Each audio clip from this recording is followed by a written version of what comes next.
In this video, we are going to see how we can sign back into the Roblox account if you forgot your password, but you remember your email. Here's how you can simply do it. First of all, you will see this login screen where obviously we don't remember the password. So what we do is either we click on forgot password or username, or we can email me a one-time code. So what we do is, let's say forgot password or username, we choose that. Either we can enter the username if you remember one, or you can enter the email ID that you remember. So I'll just quickly mention my email ID that I remember.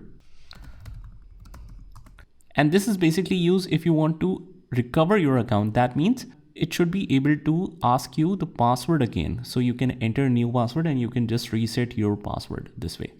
So it will email you a verification code that is sent to your email address. Let me check that. And as we can see, we have received this code that we are going to enter right here.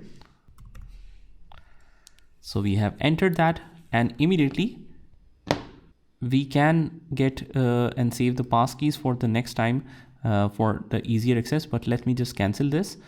I don't want to enter a passkey. I want to create a new password. It says do not use your old password. So that's fine. We will enter a new one. And we hit update password, and as you can see, account is recovered. Your account is secure and ready to use. We click continue and we are able to log in directly. So that's about it. This is how you can recover your account by just knowing the email ID even without a password. I hope you found this video helpful, and if you did, hit the like button and subscribe to our channel, and I will see you in the next one.